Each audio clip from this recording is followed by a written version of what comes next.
ಇತ್ತೀಚೆಗೆ ಫೋನ್ ಕದ್ದಾಲಿಕೆ ಪ್ರಕರಣಗಳು ತುಂಬಾನೇ ಹೆಚ್ಚಾಗ್ತಿದ್ದು, ಇದಕ್ಕೆ ಬ್ರೇಕ್ ಹಾಕೋಕೆ ಕೇಂದ್ರ ಸರ್ಕಾರ ನಿನ್ನೆ ಒಂದು ಮಹತ್ವದ ನಿರ್ಧಾರ ಕೈಗೊಂಡಿದೆ. ಅದೇನು ಅಂತ ಈ ವಿಡಿಯೋದಲ್ಲಿ ನೋಡೋಣ ಸ್ನೇಹಿತರೆ. ಮೊದಲಿಗೆ ಫೋನ್ ಕದ್ದಾಲಿಕೆ ಅಂದ್ರೆ ಒಬ್ಬರ ಹತ್ರ ನಾವು ಕರೆಯಲ್ಲಿ ಮಾತನಾಡುತ್ತಿದ್ದಾಗ ಮೂರನೇ ವ್ಯಕ್ತಿ ಅದನ್ನ ಕದ್ದು ಕೇಳಿಸಿಕೊಳ್ಳೋದನ್ನೇ ಕದ್ದಾಲಿಕೆ ಅಂತಾರೆ. ನಿನ್ನೆ ಕೇಂದ್ರ ಸರ್ಕಾರದ ಸಂಪರ್ಕ ಸಚಿವ ಅಶ್ವಿನಿ ವೈಷ್ಣವ್ ಅವರು ಟೆಲಿಕಮ್ಯುನಿಕೇಶನ್ಸ್ ಮಸೂದೆ 2023 ಮಂಡಿಸಿದ್ರು. ಅದರಲ್ಲಿ ಈ ಕದ್ದಾಲಿಕೆಯನ್ನ ತಡೆಯೋ ಸಲುವಾಗಿ ಕೆಲ ಕಠಿಣ ನಿರ್ಧಾರ ಕೈಗೊಳ್ಳಲಾಯಿತು.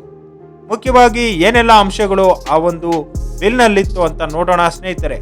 ಮೊದಲನೇದಾಗಿ, ಕದ್ದಾಲಿಕೆ ಮಾಡೋ ಹಕ್ಕು ಕೇಂದ್ರ ಅಥವಾ ರಾಜ್ಯ ಸರ್ಕಾರಕ್ಕೆ ಇದೆ.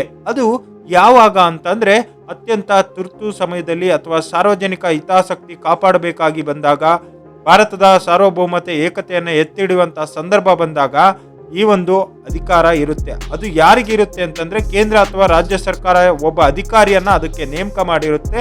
ಆ ಅಧಿಕಾರಿಗೆ ಮಾತ್ರ ಆ ಒಂದು ರೀತಿ ಕೇಳಿಸ್ಕೊಳ್ಳಿಕ್ಕೆ ಅವಕಾಶ ಇದೆ.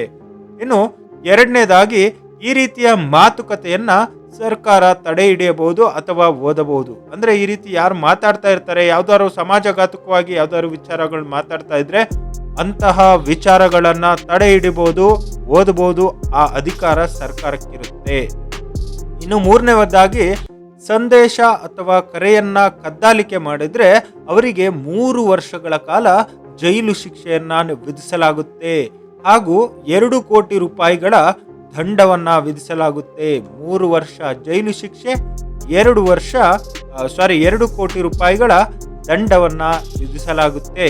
ಇನ್ನು ಸಿಮ್ ಖರೀದಿಸುವಾಗ ಕಡ್ಡಾಯವಾಗಿ ಬಯೋಮೆಟ್ರಿಕ್ ಅನ್ನ ಮಾಡಿಸಲೇಬೇಕು ಅಂತ ಹೇಳಲಾಗಿದೆ. ಯಾರೇ ಒಂದು ಸಿಮ್ಮನ್ನ ಖರೀದಿಯನ್ನ ಮಾಡಿದ್ರೆ, ಪರ್ಚೇಸ್ ಮಾಡಿದ್ರೆ ನಾವುಗಳು ಕಡ್ಡಾಯವಾಗಿ ನಮ್ಮ ಒಂದು ತಂಬನ್ನ ಏನ್ ಮಾಡಬೇಕು, ನಾವು ಬಯೋಮೆಟ್ರಿಕ್ ಅನ್ನ ಮಾಡಲೇಬೇಕು.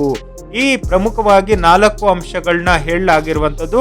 ಇದಾಗಿತ್ತು ಕದ್ದಾಲಿಕೆ ತಡೆಗೆ ಕೇಂದ್ರ ಕೈಗೊಂಡಿರೋ ಹೊಸ ನಿಯಮಗಳ ಕುರಿತ ವಿಡಿಯೋ. ಮುಂದಿನ ವಿಡಿಯೋದಲ್ಲಿ ಮತ್ತೊಂದು ವಿಚಾರದೊಂದಿಗೆ ಸಿಗೋಣ. ಅಲ್ಲಿವರೆಗೆ ನಮಸ್ಕಾರ. ಜೈ ಹಿಂದ್, ಜೈ ಕರ್ನಾಟಕ.